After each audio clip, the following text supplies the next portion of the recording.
Bonjour tout le monde, bienvenue en direct sur ce live, bienvenue à tous. C'est un privilège d'être ensemble ce soir encore et de nous réunir via Facebook. Alléluia! Ça fait vraiment plaisir de vous voir, d'être ensemble. Bienvenue à tous ceux qui sont déjà ici, Christiane, Sherlinda, Rebecca, Ludivine.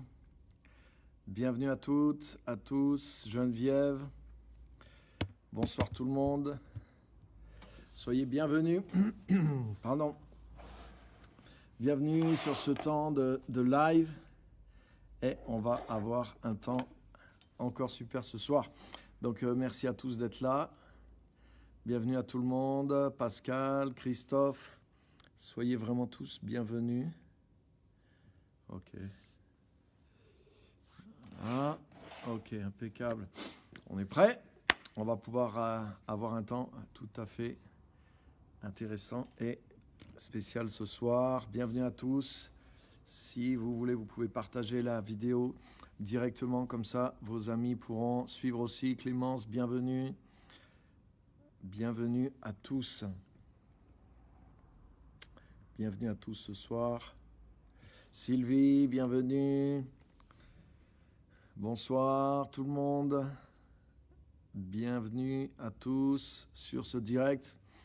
Et on va embarquer sans tarder parce que je voudrais essayer de faire tenir pas mal de choses ce soir dans ce qu'on va partager. Donc il va y avoir toute une richesse.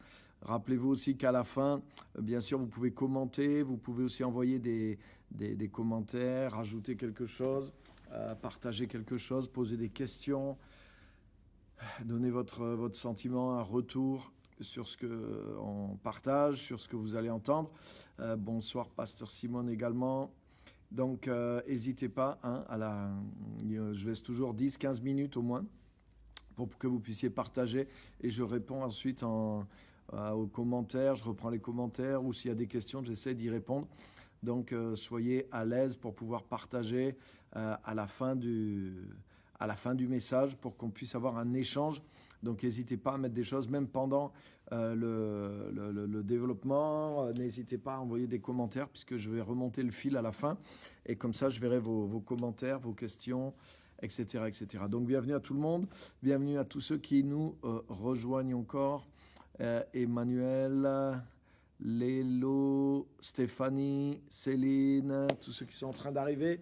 Soyez les bienvenus. Vous pouvez partager aussi directement aussi si vous voulez. Comme ça, les amis de votre page peuvent aussi être interpellés puisqu'ils reçoivent une notification, ceux qui vous suivent. Donc du coup, ils peuvent venir directement s'ils se connectent sur le live aussi au travers de votre page. Donc c'est un moyen aussi de transmettre la parole. Célia, bienvenue. Bienvenue à tout le monde. Donc, ça fait depuis plusieurs semaines en réalité que je poursuis un petit peu le même fil pour ceux qui ont suivi. Pardon. Et ce fil, c'est qu'il est basé sur Matthieu 11, versets 11 à 13, où Jésus affirme quelque chose de très très fort. Et il dit que en fait, depuis que les temps du royaume de Dieu sont arrivés, donc c'est depuis son époque, donc aujourd'hui, à plus forte raison, on est dans ce temps-là. Il dit, le royaume des cieux est ouvert, il est arrivé, il est annoncé, il est présent.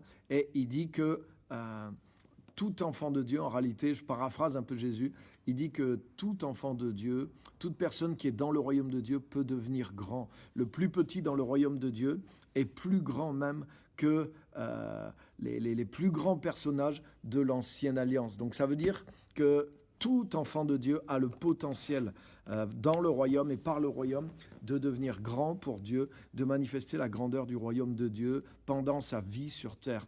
Et c'est le but de cette série que je fais, c'est de dire, mais alors, puisqu'il y a ce potentiel, comment arriver vers ce potentiel? Comment se fait-il qu'on ne voit pas tant d'enfants de Dieu que ça, qui utilisent, qui développent, qui manifestent ce potentiel.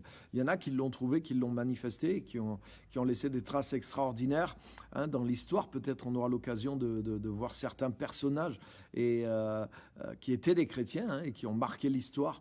Je pense que ça serait intéressant aussi, et je pense que j'aurai l'occasion de partager la vie, la destinée, ou du moins des passages d'enfants de Dieu qui ont marqué l'histoire. Comme je le fais aussi c'est un thème qui est dans mon livre là qui va sortir, tout ce que je suis en train de partager sur le royaume. Et dans le livre, je prends l'exemple de Henri Dunant, Henri Dunant qui est le fondateur de la Croix-Rouge et qui était un enfant de Dieu. Et vous verrez dans le livre comment, en fait, c'est au travers simplement de circonstances, il s'est retrouvé dans certaines circonstances dans lesquelles il a réagi, dans lesquelles simplement il a pris responsabilité en tant qu'enfant de Dieu. Et ça, c'est un des principes que je développe dans le livre aussi, l'autorité et la responsabilité.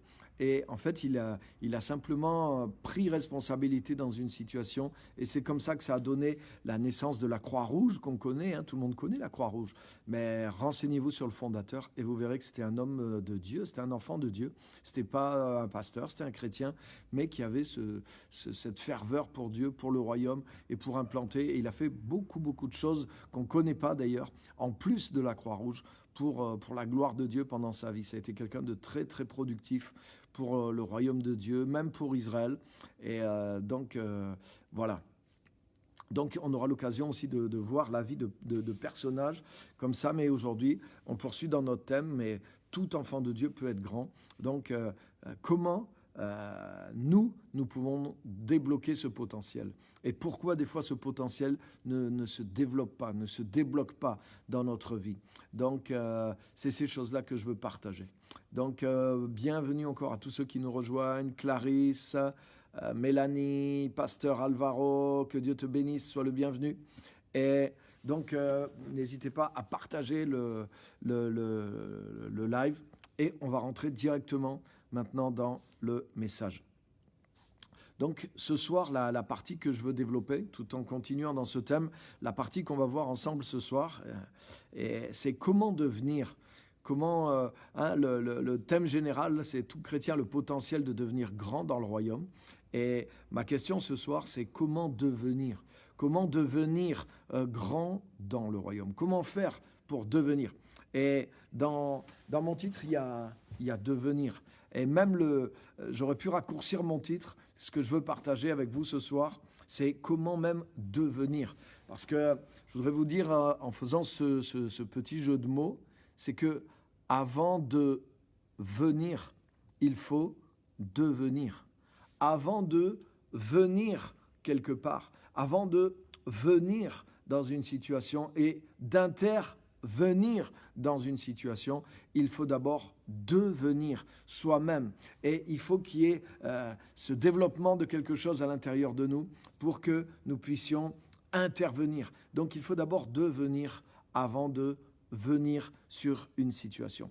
Et je voudrais vous montrer déjà quelques obstacles à ce devenir et comment nous, en tant qu'enfants de Dieu, nous pouvons entrer dans ce devenir. Comment nous pouvons pénétrer vraiment dans ce devenir et dans cette dimension-là.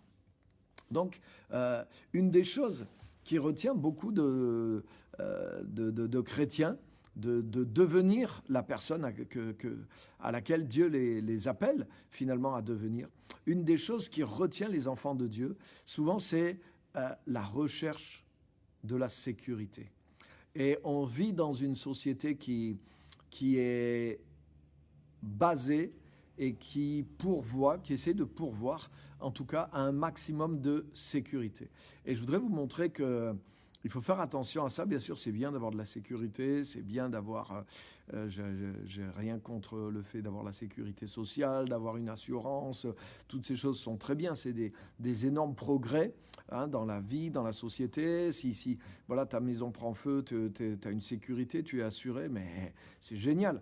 Donc, c'est vraiment des choses qui nous aident à vivre et à mieux vivre, et c'est une bénédiction quand on a la chance d'être dans un pays où il y a cette sécurité. Mais il faut faire attention de ne pas tomber dans un piège où on devient dépendant de toutes ces sécurités et où on n'ose plus rien faire parce qu'on a peur de sortir de ce petit cocon de sécurité. Et des fois, on ne s'en rend pas compte, mais le fait qu'on vive dans un environnement de sécurité qui est autour de nous, des fois qui est créé par notre petit travail, notre petite routine, des fois notre petite famille, notre petite région, des fois toute notre famille a vécu là, on est comme moi, je suis dans ma région, j'ai mes parents qui sont là, j'ai mes enfants qui sont là. Vous voyez, tout ça, ça produit comme une espèce de, un environnement qui est rassurant, qui a un environnement de sécurité et qui est bon aussi. Donc, il faut faire attention de ne pas devenir dépendant de notre environnement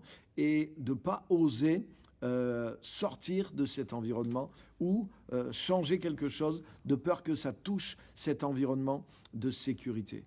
Et des fois, en tant qu'enfant de Dieu, nous pouvons consciemment ou inconsciemment être pris dans ce système de fonctionnement. On est dans nos petites sécurités et on sent que Dieu nous appelle à d'autres choses, que si on va suivre le chemin de Dieu, on risque de plus être dans cette sécurité ou peut-être de perdre certaines sécurités, ou la peur de perdre certaines de ces sécurités nous retient d'aller trop loin avec Dieu. Non, mais là quand même, je ne peux pas aller jusque-là.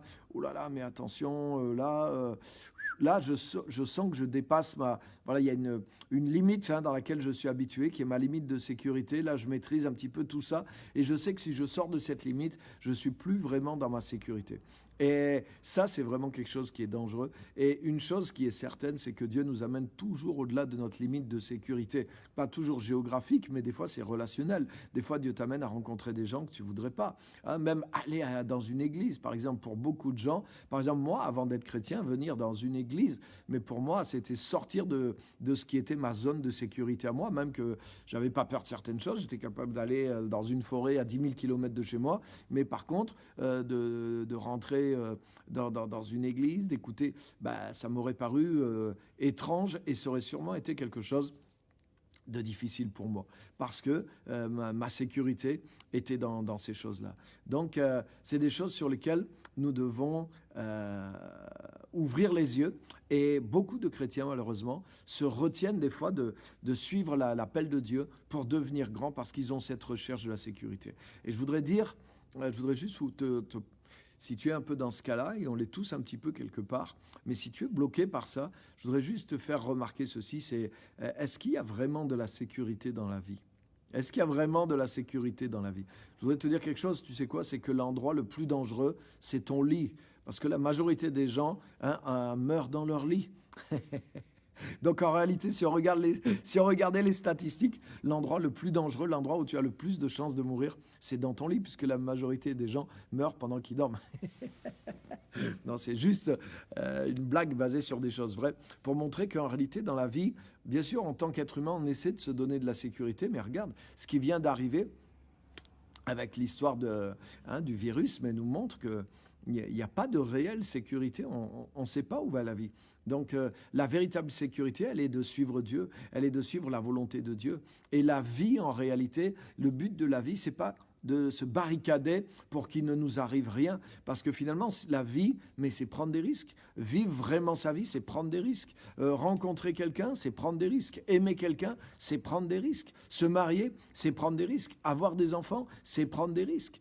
Goûter une nouvelle nourriture, c'est prendre des risques. Voyager, c'est prendre des risques. Donc si tu veux vivre uniquement sécurisé, si tu veux sécuriser ta vie, mais en réalité, tu dis non à la vie.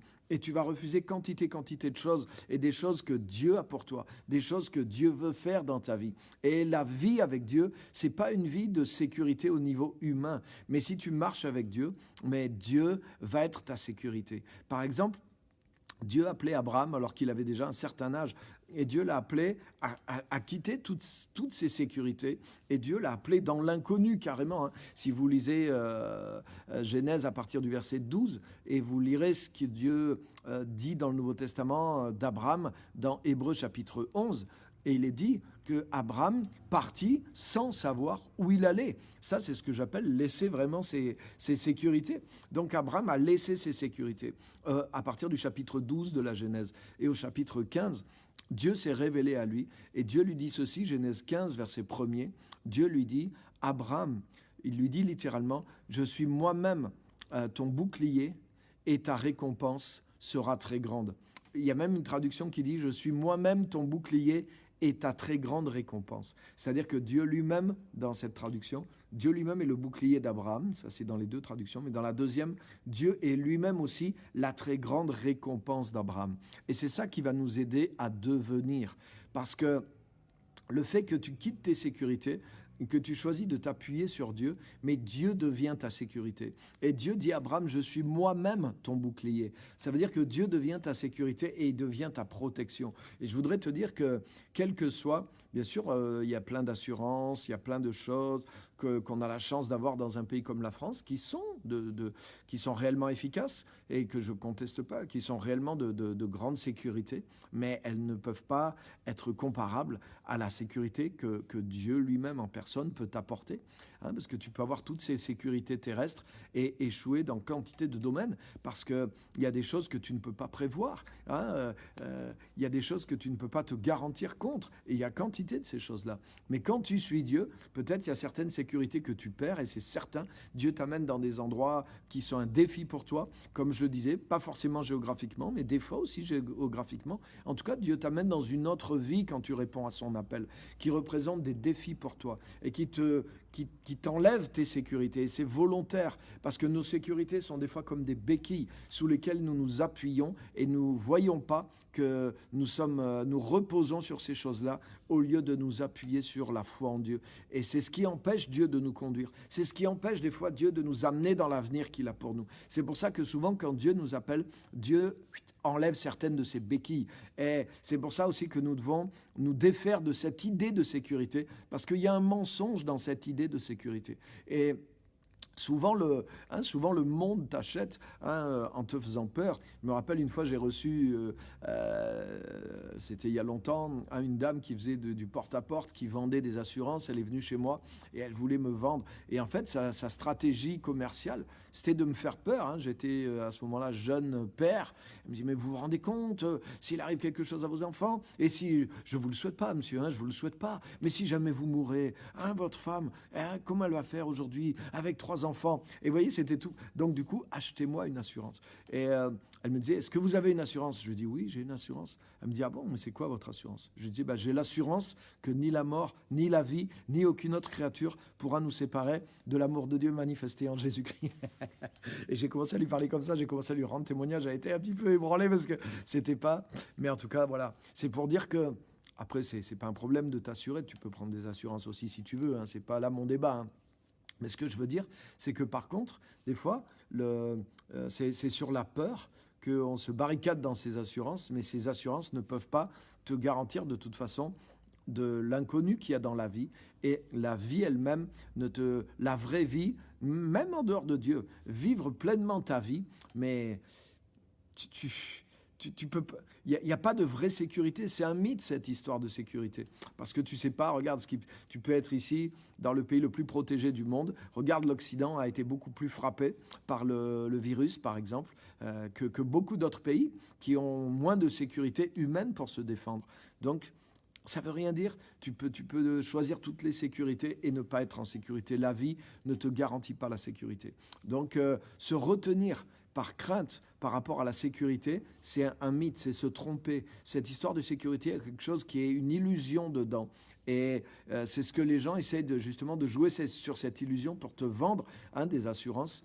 Mais l'ennemi aussi joue sur cette illusion pour te retenir de prendre des risques et de miser ta vie sur l'appel de Dieu. Et ça, c'est une des barrières qui retient beaucoup d'enfants de Dieu. Donc, je voudrais t'encourager, si c'est ton cas, à briser cette barrière et à ne pas avoir peur par rapport à des histoires de sécurité. Mais qu'est-ce qui va m'arriver? Ah ouais, si je fais ça. Quand Dieu a appelé Abraham, Abraham a laissé toutes ses sécurités et Dieu est devenu sa sécurité. Et Dieu lui a dit, je suis moi-même ton bouclier et je serai aussi ta récompense. Amen. Il y a une deuxième chose aussi qui retient beaucoup de chrétiens, c'est la peur d'affronter leur environnement.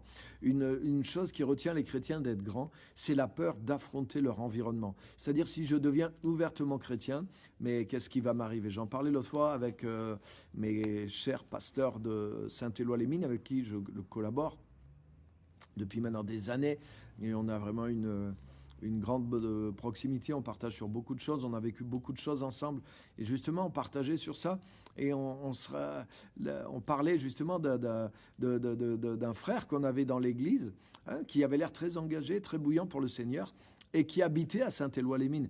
Et puis il me parlait, il m'a dit, mais tu sais, durant toutes ces années, alors il venait dans notre église à Clermont, mais à l'église de Saint-Éloi-les-Mines, il venait jamais. Ah bon, pourquoi? Et en réalité, il avait peur de ce que, comme c'est plus petit, ah mais on va savoir qu'il est dans cette église, ah mais les gens vont dire, ah bon, lui, il est dans l'église aussi, lui aussi, il fait partie de cette bande de fous, de chrétiens. Et la peur des réactions de l'environnement, la peur d'affronter mon environnement. Et c'est quelque chose qui nous retient parfois. Ah, moi, je me rappelle au début que je suis devenu chrétien. Avant d'être chrétien, j'étais dans un certain milieu. Je faisais de la musique, je faisais des concerts, donc j'étais dans un milieu un peu cool, un peu branché. J'avais joué à la première fête de la musique, j'étais monté quand même sur des scènes où il y avait du monde à Clermont-Ferrand, donc j'avais un petit personnage guitariste dans un groupe de reggae. Et puis quand je me suis converti, j'ai rejoint les chrétiens, et puis un jour on a fait de l'évangélisation dans la rue, et je me suis retrouvé avec des braves chrétiens. Et c'est vrai que notre répertoire n'était pas très très moderne. Et on était là avec des guitares dans la rue à chanter nous vous annonçons la paix, nous vous annonçons la paix, nous avançons la paix. Et on distribuait des tracts, on parlait de Jésus. Donc c'est vrai qu'on avait un look et des musiques assez ringardes. Et moi j'étais là au milieu. Et puis dans la rue, il y a des gars que je connaissais qui étaient dans le même milieu que moi, qui sont passés à ce moment-là dans la rue. Et ils m'ont reconnu, mais ils ont fait semblant de ne pas me voir. Et moi-même, je les ai reconnus. Et j'ai eu un peu le mince, comment je vais réagir, comment je vais leur parler. J'étais gêné. Et puis finalement, ils ont fait comme s'ils ne me voyaient pas. Ils sont partis et ils ont traversé. Et c'est pas toujours évident de confronter ton environnement quand tu deviens chrétien. Et je me rappellerai toujours de ce souvenir-là. Mais en tout cas, j'ai appris à m'afficher, j'ai appris à assumer mes choix et à pas renoncer à mes choix, à mon appel en tant que chrétien, en tant que serviteur de Dieu aussi. Quand tu te démarques aussi ouvertement pour le nom de Jésus, par exemple là, mon Facebook, mais j'ai tout le monde sur mon Facebook, j'ai mes amis, j'ai des gens de ma famille, bien sûr j'ai l'église, j'ai des chrétiens, mais j'ai tout le monde sur mon Facebook, je prêche l'évangile et j'ai pas honte de l'évangile. Si quelqu'un, les gens savent qui je suis et le fait d'affronter ton environnement, mais c'est une force aussi de le faire, mais c'est aussi des fois quelque chose qui retient beaucoup de chrétiens. Des fois ils ont peur de cette réaction. Donc, je voudrais t'encourager à le faire, à briser la glace, à le faire une bonne fois pour toutes. Et une fois que tu as été à 100%, une fois que tu as brûlé la place, tu risques plus rien. Une fois que tu as brûlé, tu peux planter et tu peux cultiver. Donc, c'est une bonne chose comme a dit Jésus, celui qui me confessera devant les hommes, je le confesserai aussi devant mon Père qui est dans le ciel. Et j'ai compris que le fait de prendre position pour Christ, mais Dieu prend position pour toi. Et le Saint-Esprit t'aide. Des fois, tu te sens faible, tu dis, mais je ne vais pas savoir comment répondre, je ne vais pas savoir comment réagir. Mais et la foi. Jésus dit, celui qui se prononcera pour moi devant les hommes, celui qui me confessera devant les hommes, je le confesserai aussi devant mon Père et devant les anges. Au début que j'ai lu ça, je pensais que c'était une promesse pour quand on sera dans l'éternité. Mais j'ai compris que c'est une promesse juste dans le temps présent. Parce que moi, des fois, c'est pas que je voulais pas assumer, mais des fois j'avais peur de pas être à la hauteur, j'avais peur de pas, qu'est-ce que je vais répondre, je vais peut-être pas assurer, je vais peut-être pas rendre un bon témoignage, je vais pas être à la gloire de Dieu. Je me sentais fragile, me sentais faible en tant que chrétien devant les autres. Peut-être ça t'est arrivé, mais ça, et j'ai compris un jour cette parole dans un autre sens. Jésus me confessera pas dans les anges quand j'irai au ciel, mais c'est quand je suis comme ça au milieu des gens et que je me jette à l'eau et que je confesse Jésus, que je témoigne de Christ ouvertement, je brave la moquerie, je brave le regard des gens, et à ce moment-là, c'est à ce moment précis que Jésus me confesse devant les anges et qu'il m'aide justement. Et si tu y vas avec assurance, si tu y vas franchement, si tu t'affirmes, si tu commences à témoigner de Christ, tu commences à manifester l'amour de Dieu envers les gens, à donner une parole, donner un témoignage, oser prier pour quelqu'un en public, quand tu te démarques comme ça, fortement, sans écraser les gens, avec douceur, avec amour, mais tu y vas franchement pour le Seigneur. Et bien quand tu fais ça, tu verras que l'intimidation change de place. C'est-à-dire que c'est les autres qui commencent à être intimidés parce qu'ils voient que l'Esprit de Dieu est avec toi. Parce que tu y vas hardiment pour Jésus et le Seigneur te confesse devant les anges. Et comme a dit Jésus, c'est plus vous qui parlerez à ce moment-là, mais c'est l'Esprit de mon Père qui parlera au travers de vous. Et quand finalement les gens ressentent que cette autorité t'appuie, mais tu verras que l'intimidation change de camp. Et finalement, c'est plus toi qui es intimidé, mais c'est les autres qui sont intimidés par ton assurance et par ta foi.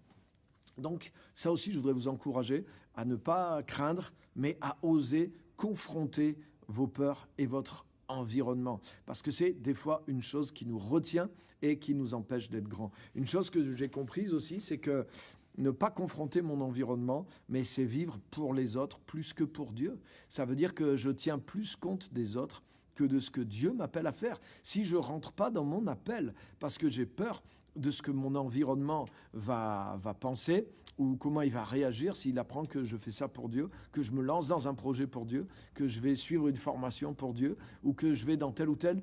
Donc oui, des fois, il y a des chrétiens, ils cachent les choses à leur entourage, ils ne veulent pas qu'on pense d'eux qu'ils sont des chrétiens trop fanatiques, déjà depuis qu'ils savent que je suis chrétien. Waouh, c'est chaud. Donc, j'ai pas de problème avec ça. Il y a des milieux, des fois, où c'est une question de vie ou de mort. Donc, tu es obligé de cacher un peu ce que tu fais. Mais en tout cas, tu ne dois pas t'empêcher de le faire. Tu ne dois pas t'empêcher de le faire. Parce que si je ne le fais pas par peur de mon environnement, ça veut dire que mon environnement est plus Dieu pour moi que Dieu lui-même. Et c'est ça la réalité des choses. Ça veut dire que ça devient comme quelque chose qui a plus de poids sur ma vie que Dieu. Et en réalité, ça veut dire que l'influence de cet environnement et des personnes qui sont là dirigent ma vie plus que Dieu lui-même. Si à cause de mon père, si à cause de ma mère, si à cause de ma fille, si à cause de mon patron, si à cause de mes voisins, si à cause de mon village, si à cause de mon curé, si à cause de, je sais pas, si à cause de l'imam, si à cause des gens de mon village, si à cause de la religion traditionnelle de ma famille, je n'avance pas pour servir Dieu, je ne prends pas position pour servir Dieu ouvertement, alors ça veut dire que ce sont ces choses-là qui me dirigent. Et en réalité, Jésus n'est Seigneur que de nom dans ma vie. Être Seigneur, ça veut dire qu'il est réellement maître, ça veut dire que réellement c'est lui qui peut dominer, ça veut dire que s'il me dit de faire quelque chose, je vais le faire parce que Jésus est Seigneur. Jésus est Seigneur dans ma vie, c'est pas juste que je lui donne un titre, c'est pas juste que je loue son nom, c'est pas juste que je reconnais que Jésus est Seigneur, mais ça veut dire qu'un Seigneur, c'est quelqu'un qui a droit de vie ou de mort sur moi. Et donc, si mon environnement parle plus fort que Jésus, ça veut dire que dans ce point-là, mon environnement est Seigneur sur ma vie et pas Jésus à ce moment-là. Et oui, c'est la réalité. C'est une juste manière d'évaluer les choses.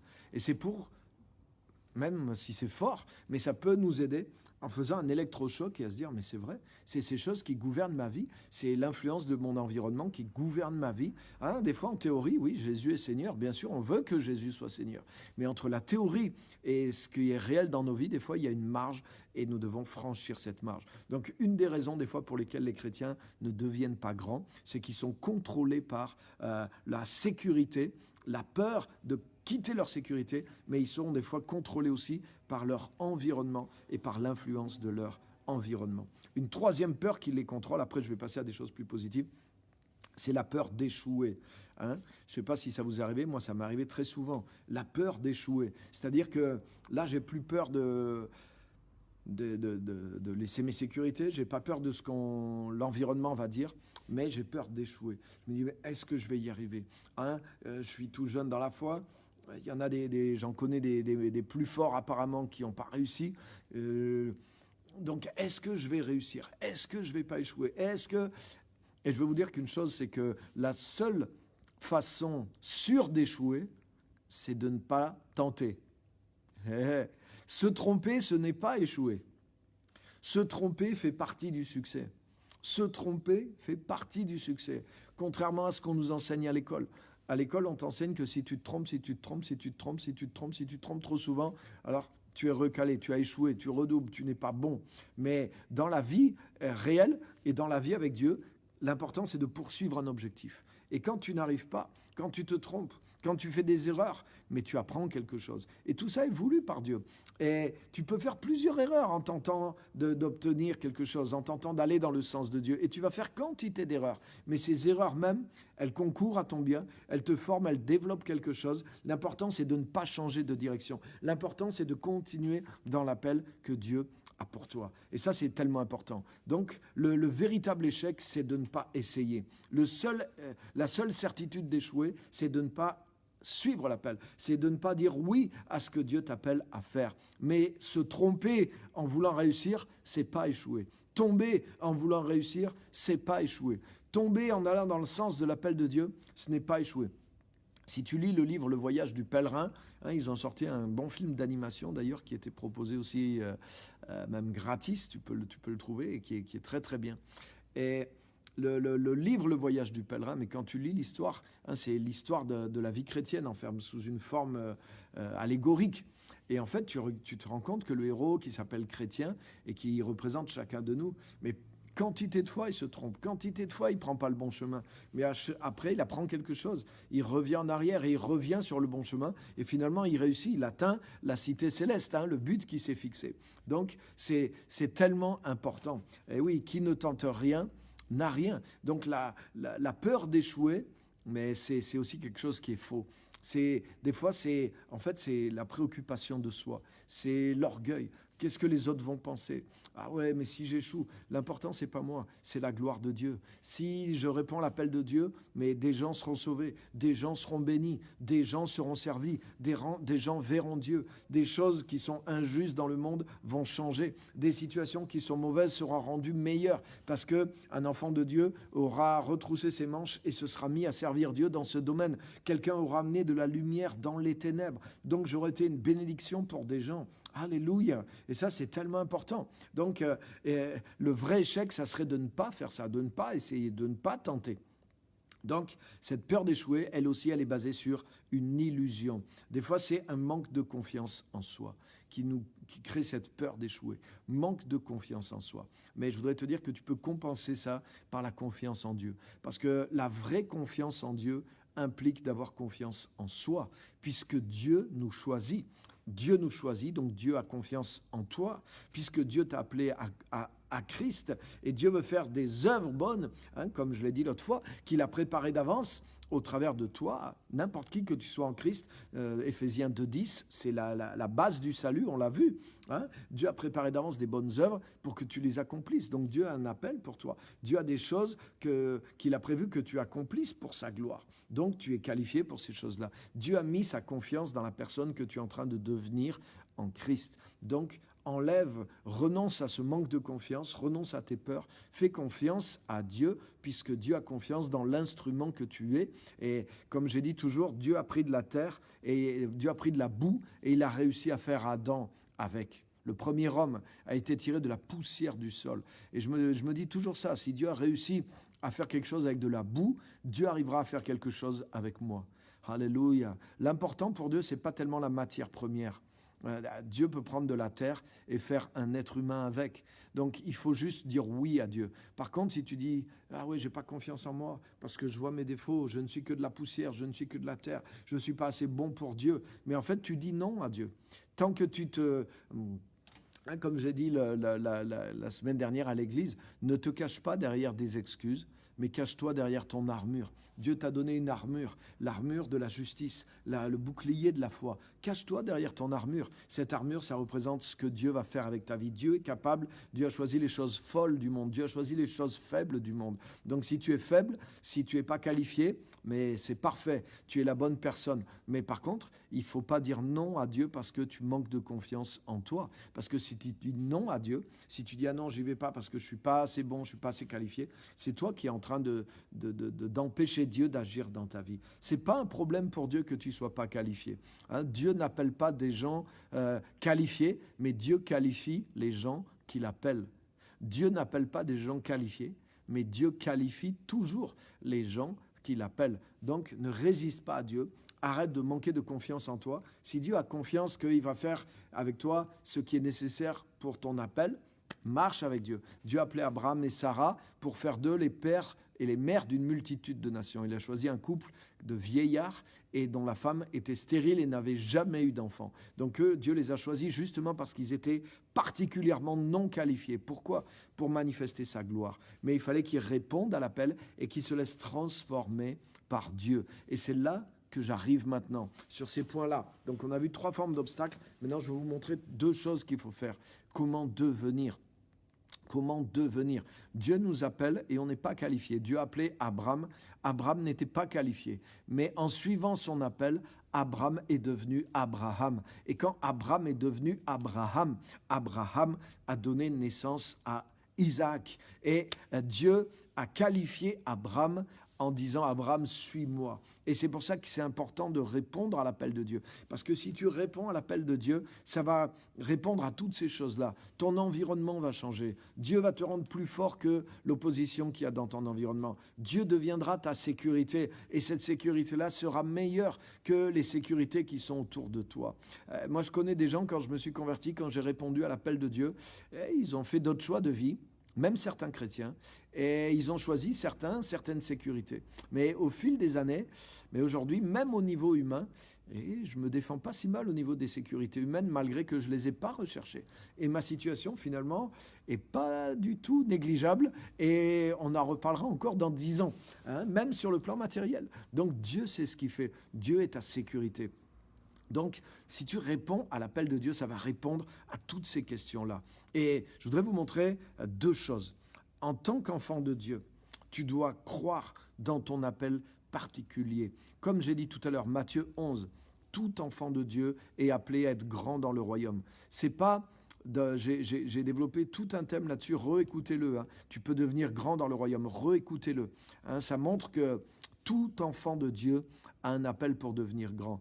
Dans la configuration nouvelle du royaume de Dieu que Jésus est venu inaugurer, c'est pas juste parce que Dieu appelle des gens qui deviennent grands, mais c'est parce que les gens ont accès au royaume qui peuvent devenir grands. Et c'est pour ça que le plus petit dans le royaume peut devenir plus grand que les personnages de l'Ancien Testament. Ça ne dépend plus d'un appel particulier. Le royaume est ouvert et le royaume apporte sa grandeur à tous ceux qui sont dedans et qui vont devenir des violents. Donc ça, c'est important. C'est pour ça que je vous dis ça. Tu dois croire que tu as un appel. J'ai prêché l'autre fois aussi sur Éphésiens 2, 8 à 10, qui est la définition biblique du salut. Je ne veux pas recommencer. Revenez aussi sur ce message si vous n'êtes pas convaincu. Mais ça montre le verset que je citais tout à l'heure, Éphésiens 2, 10.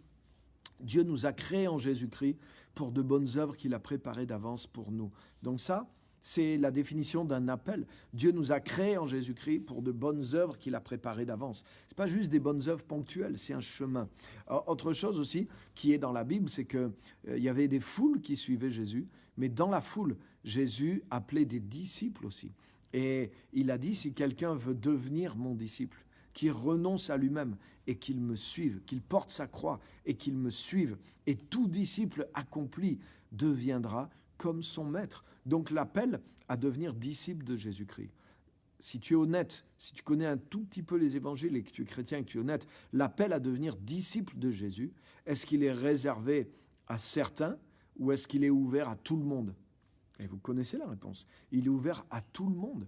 Et je suis désolé, mais il y a une différence entre un chrétien, même un chrétien qui est bien sauvé, qui est un bon membre d'église, et quelqu'un qui est devenu un disciple. Un disciple, c'est quoi ? C'est quelqu'un qui a tout laissé pour suivre Jésus, pour devenir comme Jésus, pour répondre à l'appel de Jésus. Donc déjà, l'appel à devenir disciple, en soi-même, c'est suffisant. C'est-à-dire que tu vas devenir comme Jésus, tu vas exercer une forme de ministère. Tu ne peux pas suivre Jésus et ne pas servir dans un domaine spécial. Tu ne peux pas avoir l'amour, tu ne peux pas avoir les dons, tu ne peux pas avoir la grâce, tu ne peux pas avoir la présence, tu ne peux pas avoir la puissance du Saint-Esprit et ne pas avoir un service spécial dans le monde ou dans l'Église, ou les deux. Mais en tout cas, Dieu t'appelle à quelque chose. Devenir disciple, c'est être appelé à faire quelque chose, à briller et à plein temps pour Dieu, avec toute ta vie.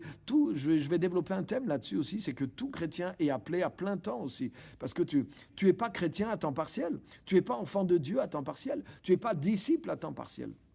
Mais je reviendrai aussi sur ça. Mais en tout cas, je voudrais te dire qu'en tant qu'enfant de Dieu, tu es appelé. Et même, je vais vous élever encore plus. Si vous lisez aussi, ça mériterait un thème entier là-dessus, mais si vous lisez aussi Éphésiens chapitre 4, versets 11 à 15, qui est le texte qui parle des 5 ministères, apôtres, prophètes, évangélistes, pasteurs et docteurs, il est dit que les 5 ministères, ces 5 dons, c'est des personnes justement que Dieu a mis à part, que Dieu a retiré, que Dieu a transformé, que Dieu a formé.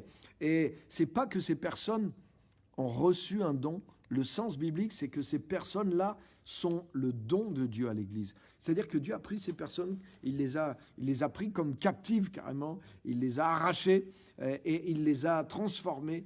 Et Dieu donne ces personnes-là. Ces personnes eux-mêmes ont le don et ces personnes sont le don.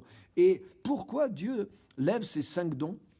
Ces 5 dons, dans Éphésiens 4, versets 11 à 15, et même jusqu'au verset 16, il est dit que ces 5 dons, ces 5 personnes dons, ces 5 ministères dons, ils ont pour but d'équiper tous les saints, tous les chrétiens de l'Église en vue de l'œuvre du ministère, c'est-à-dire en vue de l'œuvre de leur ministère. Donc ça montre que non seulement tu as un appel, mais ça montre que tous les chrétiens ont un appel, mais que les 5 ministères, Dieu a pris la peine de prendre une partie de ceux qui sont sauvés, de les travailler d'une manière spéciale et de les envoyer pour équiper l'ensemble de tous les enfants de Dieu, pour que tous fassent l'œuvre de leur ministère, tous fassent l'œuvre du ministère. C'est-à-dire que tous rentrent dans leur appel et tous servent Dieu à fond, là où ils sont, là où Dieu les envoie, là où Dieu les place. Donc c'est non seulement la preuve que tu as un appel, mais que ton appel, c'est la raison même d'être de l'Église et des 5 ministères.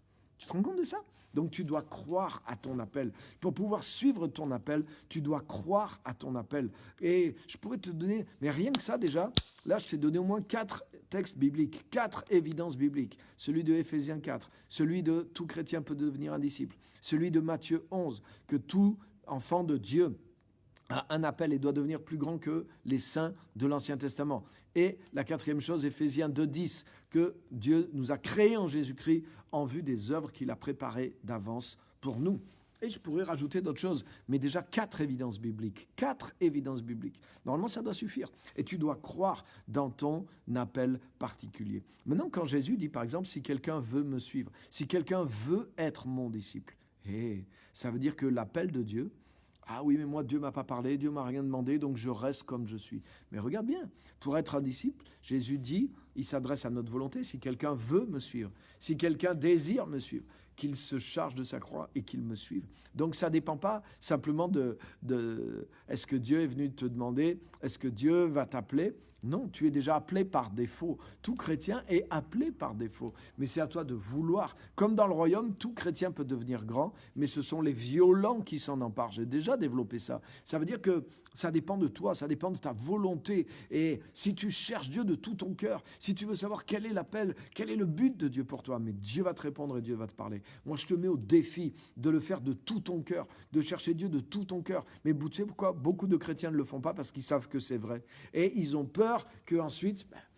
Ouais, mais après, je vais peut-être devoir confronter ça. Ouais, si jamais Dieu me demande ceci, ouais, mais si jamais je dois partir, ouais, mais si jamais je dois changer, ouais, alors, non, je préfère faire l'autruche, je préfère me cacher et rester un bon chrétien bien sage. Je vais servir Dieu dans mon église, je vais être bien gentil, je vais être bien dans mon petit coin. Et ouais, ça fait peur un peu tout ça quand même. Hein. Donc je préfère laisser ça à d'autres et pas m'en occuper. Mais là, c'est les points que je disais. Mais tu peux pas faire ça, tu peux pas faire honte à Dieu, tu peux pas étouffer l'appel qui est en toi, tu ne peux pas ne pas devenir.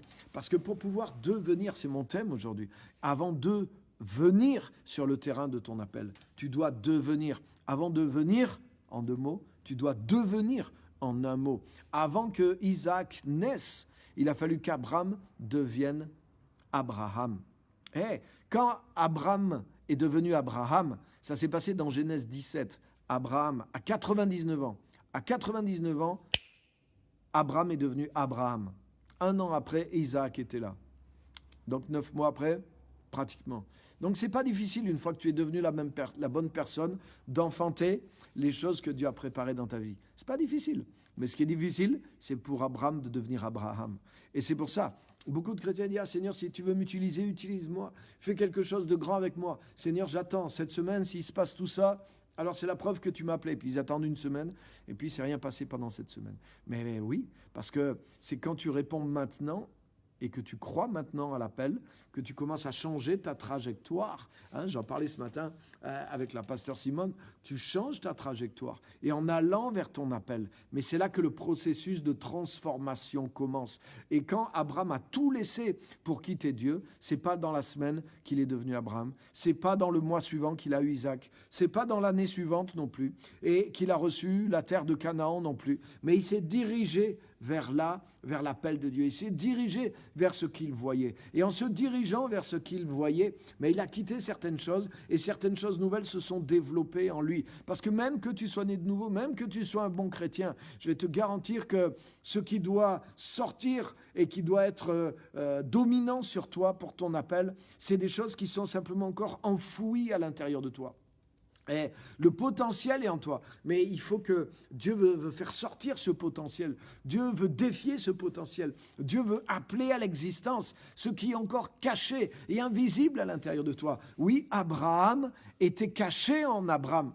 Et Dieu voyait Abraham en Abraham. Et c'est pour ça que Dieu a appelé Abraham. Il lui a dit, quitte tout ça, suis-moi, réponds à ton appel. Et tu deviendras, Dieu lui a dit, tu deviendras une bénédiction. Tu deviendras l'ancêtre d'une foule de nations. Tu deviendras, si tu suis Dieu, si tu crois à ton appel. Mais pour vraiment croire à ton appel, le truc c'est ça avec Dieu, c'est que tu dois marcher dans la foi d'abord. C'est-à-dire que tu dois marcher dans la chose comme si tu l'avais reçue. Si je te disais, voilà, à partir de maintenant, tu es cette personne-là, la semaine prochaine, si Dieu avait dit à Abraham, la semaine prochaine, Canaan sera ta propriété, et tu auras Isaac, ta femme sera enceinte la semaine prochaine.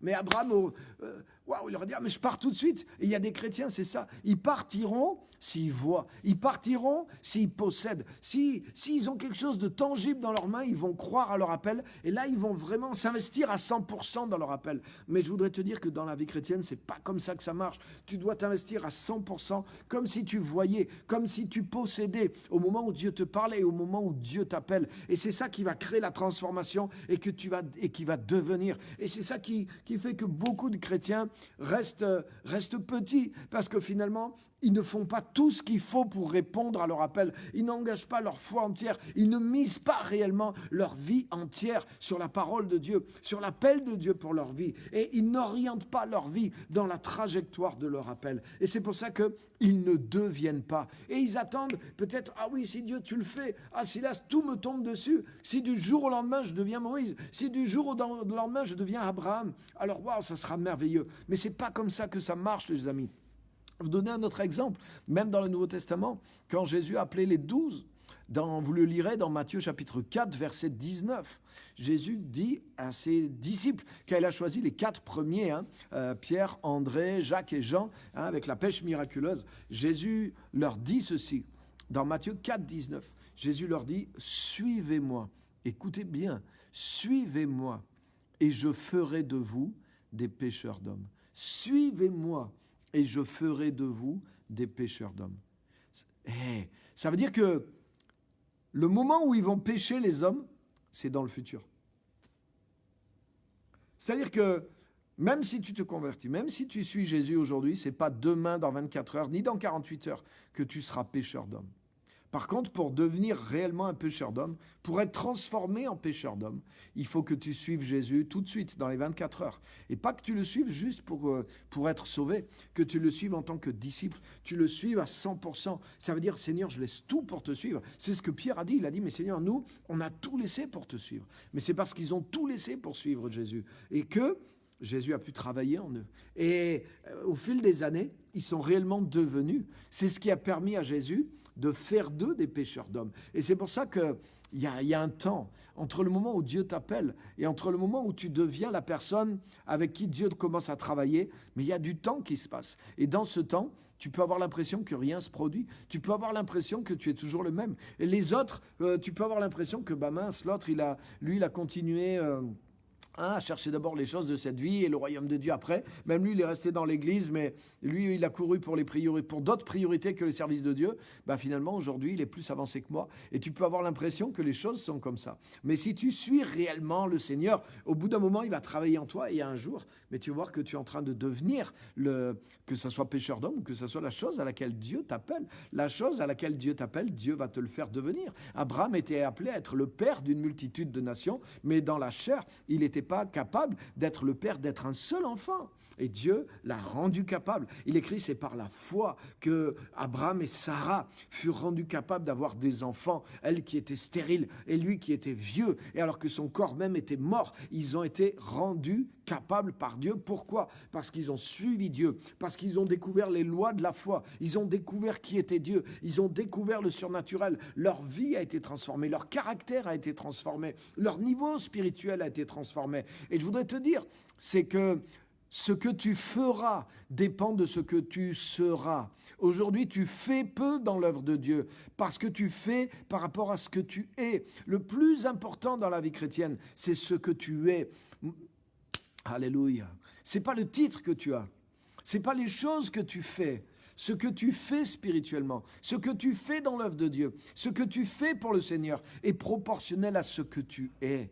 Tu ne peux pas faire plus que ce que tu es. Et le plus important, c'est ce que tu es. Aujourd'hui, par exemple, ce que tu es, mais c'est ça qui va déterminer la taille de ce que tu peux faire pour Dieu. Et c'est pour ça que Dieu t'appelle à le suivre. Parce que Dieu veut travailler ta vie pour que tu sois plus que ce que tu es aujourd'hui. Et en devenant plus que ce que tu es aujourd'hui, tu feras quelque chose de plus grand que ce que tu es capable de faire aujourd'hui. Mais pour pouvoir devenir ce que tu seras, tu dois obéir à l'appel de Dieu maintenant. Et tu dois engager ta vie dans l'appel de Dieu avec la même force que si dès aujourd'hui, tu allais tout de suite faire toutes les choses que Dieu t'appelle à faire dans l'avenir. Et c'est là qu'il faut de la foi. Et c'est là qu'il faut du renoncement. Et c'est là qu'il faut de l'engagement. Et c'est pour ça que Dieu t'appelle maintenant. Parce que c'est en commençant à marcher maintenant avec Dieu pour atteindre ton appel que tu vas permettre à Dieu de pouvoir travailler ta vie, transformer ta vie pour que tu sois prêt à devenir la personne que Dieu pourra utiliser dans l'avenir. Regarde quand Dieu appelait Simon, André. Comme je disais tout à l'heure dans Matthieu 4, 19, il leur a dit « Suivez-moi et je ferai de vous des pêcheurs d'hommes ».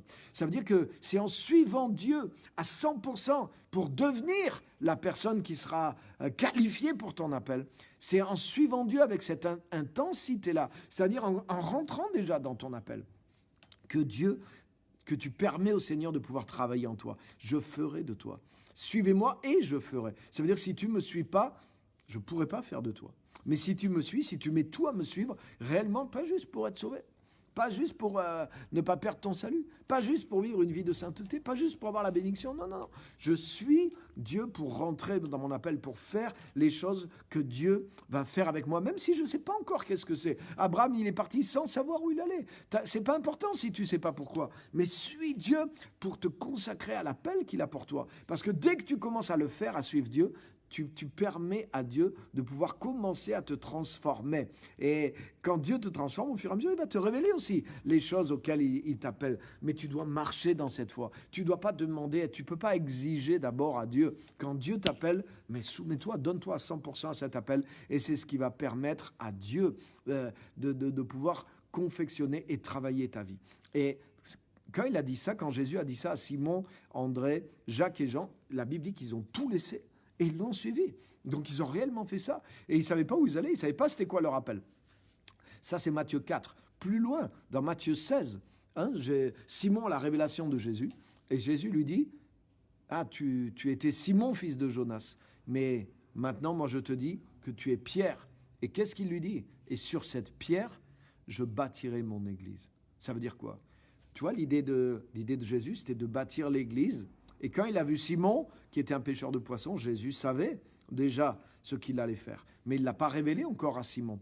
Mais quand Simon est rentré dans la révélation, au bout de quelques années, et que Simon est devenu Pierre, Jésus lui a dit, ça commence à prendre forme. Et il lui a dit, sur cette pierre, je bâtirai mon église. C'est encore dans l'avenir, mais tu es déjà en train de devenir cette pierre.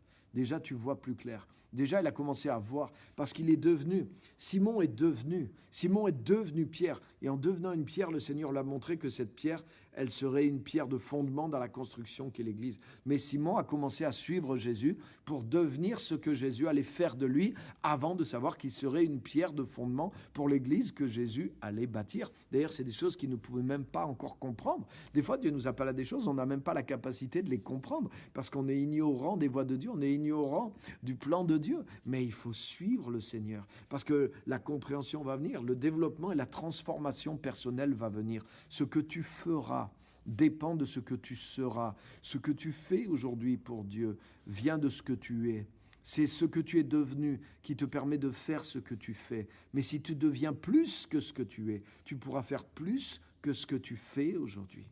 Et c'est pour ça que Dieu t'appelle. Dieu t'appelle avant de faire, avant de venir faire quelque chose. Dieu t'appelle à devenir. Mais tu dois engager ta vie dans le 100% de ton appel. Autant que si Dieu te demandait de faire quelque chose, Dieu te demande de le suivre d'abord pour devenir la personne avec laquelle Dieu va pouvoir faire quelque chose. Simon a suivi Jésus et quand Simon est devenu Pierre, Jésus lui a dit « sur cette pierre, je bâtirai. » Tu es devenu une pierre. Tu ne peux pas bâtir sur du ciment. Avec du ciment, mais pas avec du Simon.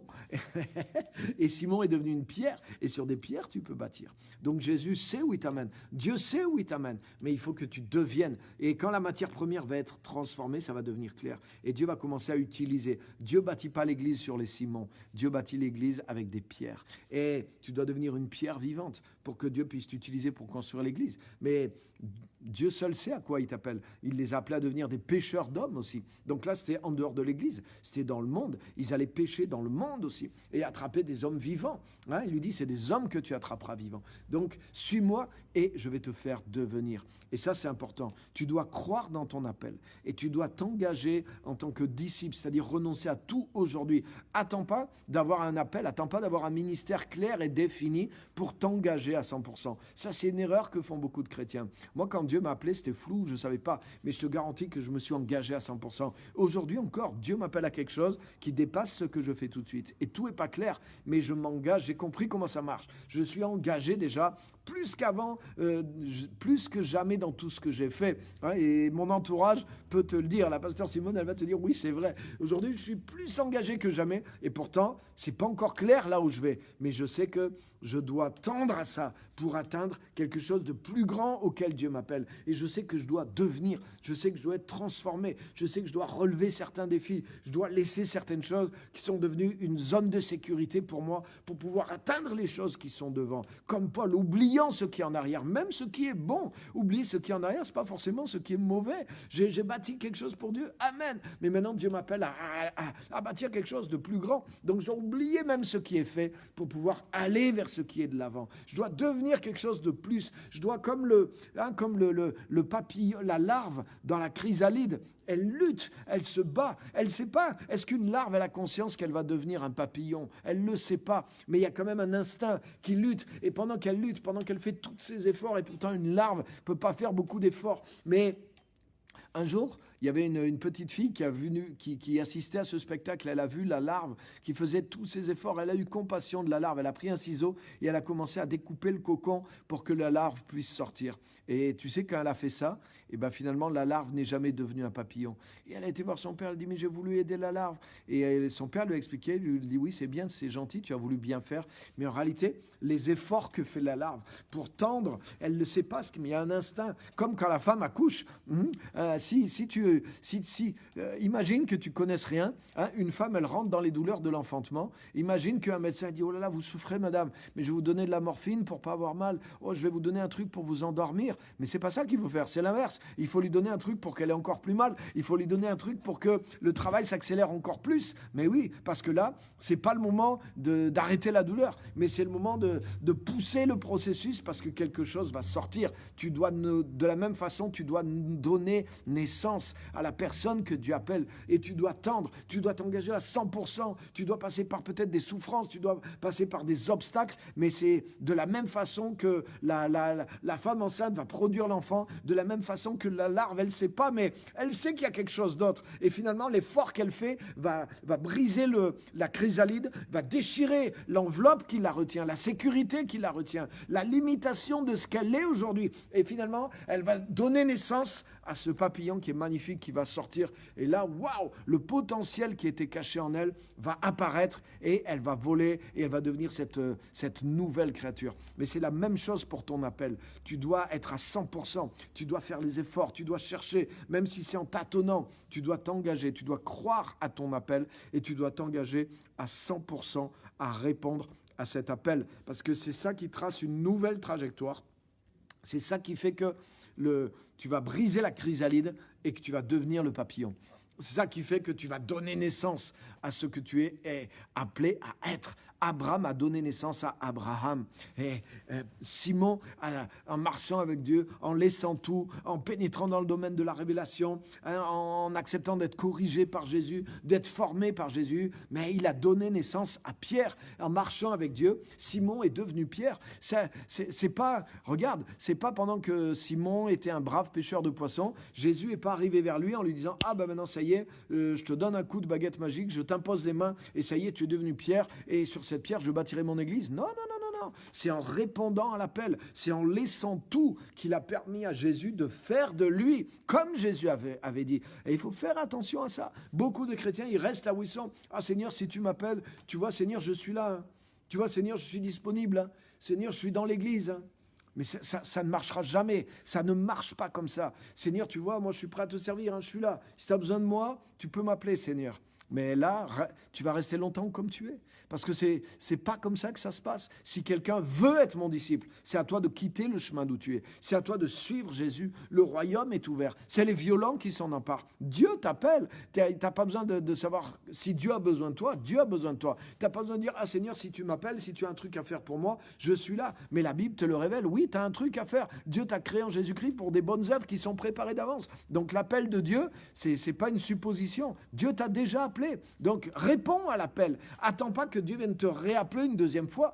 Dieu t'a déjà appelé, c'est dans la Bible. Et Dieu t'a appelé. Donc maintenant, réponds à l'appel et engage-toi dans cet appel parce que cet appel est sûr. Et engage-toi à 100% dans cet appel parce que c'est en suivant cette trajectoire que Simon est devenu Pierre, qu'Abraham est devenu Abraham, que Jacob est devenu Israël et que toi-même tu vas devenir la personne qualifiée pour faire l'œuvre à laquelle Dieu t'appelle. Alléluia! Ça, c'est puissant, les amis. Donc, va et deviens.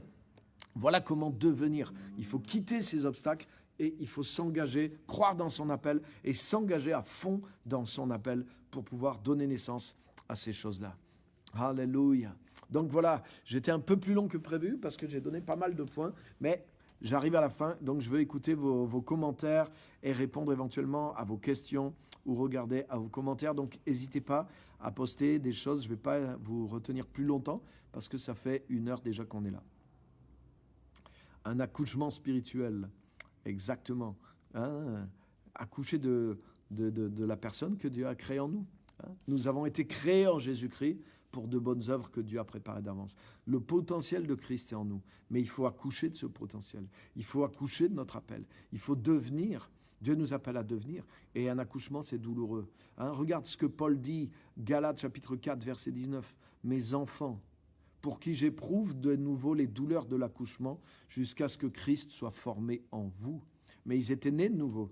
Il y a quelque chose qui est faux dans notre perception de l'évangile. Des fois, on amène les gens au salut, à la conversion, à la nouvelle naissance. Une fois qu'ils sont baptisés, qu'ils sont des bons membres d'église et qu'ils ne vivent plus dans le péché, on a l'impression, et on leur donne cette impression que ça y est, tout est fini. Ça y est, tout, ils sont arrivés, ils sont dans le salut. Voilà, affermis-toi dans le salut, vis une vie sainte, bouge plus. Mais non, Paul, il écrit aux Galates, ces Galates sont nés de nouveau. Ils ont même vu de grands miracles, etc. Ils ont vécu la vie de l'esprit. pas de souci, ils sont vraiment nés de nouveau. Mais regarde ce que dit Paul. Mes enfants, pour qui j'éprouve de nouveau les douleurs de l'enfantement jusqu'à ce que Christ soit formé en vous. Oui, ça veut dire que tu peux accoucher plusieurs fois. Oui, tu ne vas pas renaître de nouveau, mais il y a quelque chose que tu as reçu à la nouvelle naissance qui n'apparaît pas. Il y a quelque chose qui est masqué, il y a quelque chose qui est caché. Et pour que ce potentiel se développe, arrive à maturité et se mette à porter des fruits à son tour, mais ça demande beaucoup d'énergie, ça demande du temps et tu dois t'engager dans cette vision, tu dois t'engager dans cet appel. Tu n'es pas arrivé parce que tu es sauvé, tu es arrivé à la case départ et maintenant il faut développer le potentiel de Christ qui est à l'intérieur de toi. Alléluia. Donc c'est un accouchement mais qui est prolongé, c'est un accouchement qui est par étapes. Abraham a mis 25 ans, 24 ans pour devenir Abraham. Jacob a mis plus de 20 ans pour devenir Israël. C'est parlant tout ça, les amis. Donc Simon a mis plusieurs années, moins, mais il a mis au moins 1 an et demi, 2 ans avant de devenir Pierre. Et il a fallu encore du temps pour que sur cette pierre, Christ bâtisse l'Église.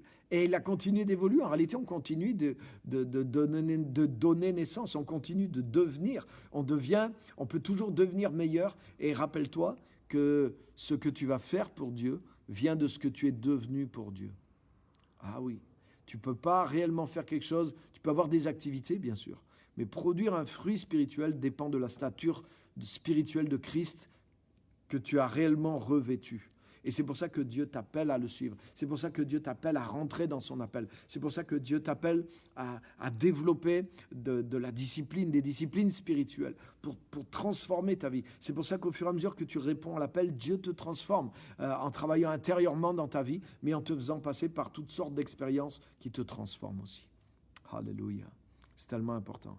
Bienvenue aussi à ceux qui nous ont rejoints, l'Épine, Vesni de Toulouse. Alléluia, tu as bien fait d'être là, Vesni, parce que tu ne peux pas entendre ça nulle part ailleurs. Alléluia. Tu peux être dans une bonne église, mais tu n'entendras pas ça ailleurs. Alléluia. Que Dieu te bénisse. Tu as vu, moi je crois. Je crois dans ce que je suis devenu. J'ai pas honte. Alors, je regarde s'il y a vos commentaires. Le plan de Dieu se révèle peu à peu. Oui. Mais par contre, on doit s'engager dedans comme s'il était clair et révélé. Dès le début. On ne doit pas attendre Seigneur, si tu me donnes les garanties, alors j'y vais. Non, Dieu t'a appelé. Donc vas-y. Et les garanties, elles sont au fur et à mesure que tu vas avancer. C'est en avançant que tu vas devenir. Tu ne peux pas dire, Seigneur, si je deviens, alors j'y vais. Ça ne fonctionnera jamais. Tu dois aller pour devenir. Suivez-moi et je ferai de vous des pêcheurs d'hommes. C'est dans notre camp qu'est la balle. C'est nous qui devons répondre à l'appel. C'est comme regarde le salut en Jésus, le pardon de nos péchés, c'est quelque chose qui nous attendait.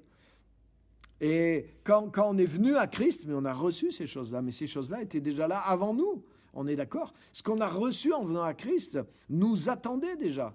Et si on avait dit à Dieu, sauve-moi et je me donnerai à toi. Mais ça ne marche pas. Jésus est déjà venu sur terre, il a déjà fait les premiers pas. Donc maintenant, c'est à nous de nous repentir, c'est à nous de croire pour être sauvés. Mais l'appel, c'est le même procédé. L'appel, il est déjà inclus dans ton salut. J'ai déjà donné, je ne vais pas redire ce que j'ai dit. Donc, c'est à nous d'aller maintenant. Va vers ton devenir pour pouvoir faire les choses auxquelles Dieu t'appelle. Alléluia. Alléluia. Amen. Amen. Donc je regarde s'il y a vos commentaires. En marchant, le chemin s'ouvre avec les réponses de Dieu. Amen, c'est exactement ça. C'est exactement ça. C'est en marchant. C'est le même phénomène que quand tu vas dans les grands magasins. Tu as vu, quand tu rentres dans les grands magasins, la porte est fermée. Et quelqu'un qui ne connaîtrait pas, il n'y a pas de serrure, il n'y a pas de poignée. Du coup, tu peux être intimidé si tu ne connais pas le mécanisme. Et tu dis, c'est fermé, ça ne sert à rien. Non, vas-y, avance. Mais je ne veux pas avancer, la porte est fermée. Avance. Si tu prends quelqu'un qui n'a jamais vécu ça, et en fait, quand il avance, qu'est-ce qui se passe? La porte s'ouvre. Waouh! Et quand tu es rentré, même la porte se referme derrière toi. Waouh! C'est magique! Mais pour nous, c'est une évidence parce qu'on a l'habitude. Mais quelqu'un qui vit dans la forêt, tu l'amènes devant ça, il va croire que la porte est fermée. Il va croire que ça ne sert à rien d'avancer. Mais si tu arrives à le convaincre d'avancer, la porte va s'ouvrir devant. C'est la même chose. L'appel est déjà là. Il faut avancer. Et les portes s'ouvriront. Alléluia. Et il faut s'avancer sans jamais reculer. Travaille ton appel, va dans ton appel, engage-toi 100% dans ton appel. Croire en son appel. Amen. Bienvenue à tous ceux qui nous ont rejoints. Oui, Christophe dit, je suis d'accord, et c'est en se trompant sans arrêt, c'est là qu'on apprend. Et c'est vrai. L'école de la vie, c'est pas comme l'école scolaire. Quand tu te trompes trop à l'école, on te catégorise dans les nuls. Et puis finalement, tu n'avances plus. Waouh, c'est terrible. Mais dans la vie, si tu te trompes souvent, c'est là que tu deviens sage. Parce que tu sais ce qu'il ne faut pas faire. Moi, il y a des choses que j'avais appris en théorie en tant que pasteur. J'avais entendu certaines choses.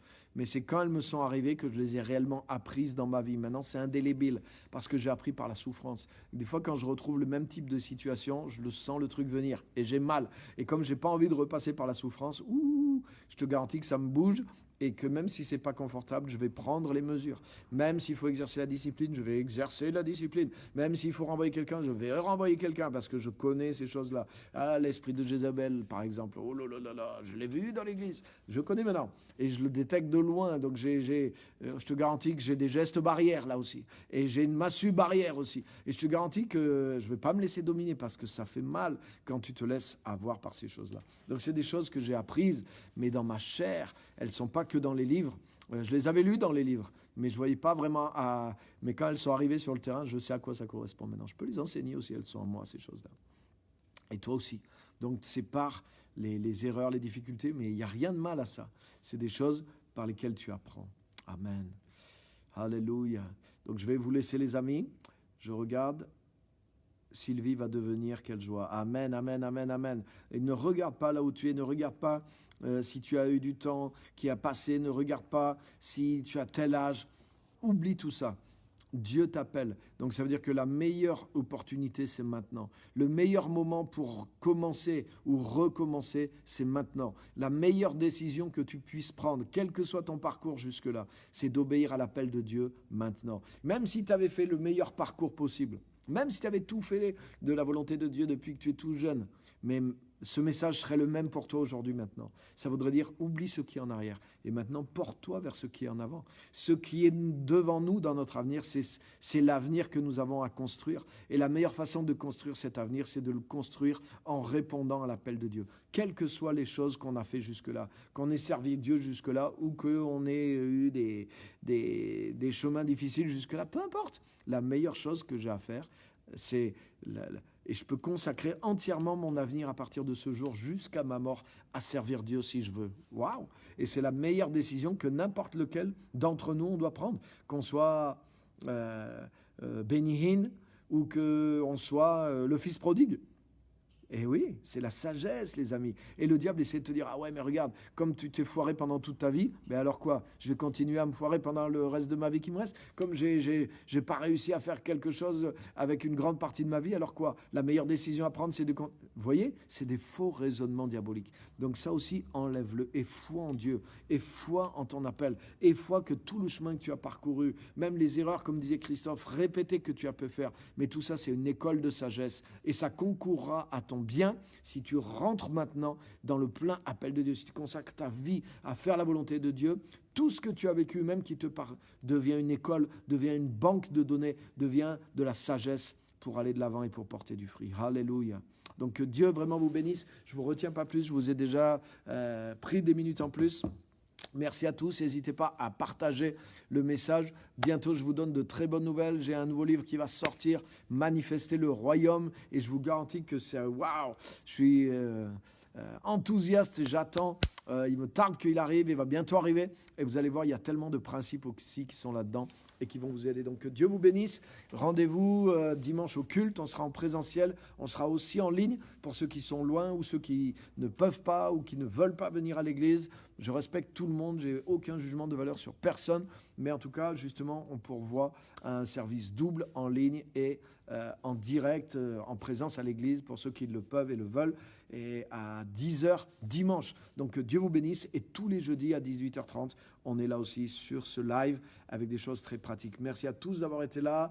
Je vous bénis, je vous aime en Jésus-Christ et que Dieu vous bénisse dans votre appel. Rentre maintenant, aujourd'hui dans ton appel. Peut-être dès que c'est éteint, consacre-toi, mets un genou à terre et dis Saint-Esprit, je réponds à l'appel, me voici et j'attends pas plus, je crois, je décide de croire et je décide de me lancer dans l'appel, je décide de me former, je décide d'avancer et je réponds à l'appel maintenant et je je vais commencer à changer la trajectoire de ma vie maintenant au nom de Jésus-Christ. Fais-le et Dieu va être avec toi. Merci à tous, à bientôt.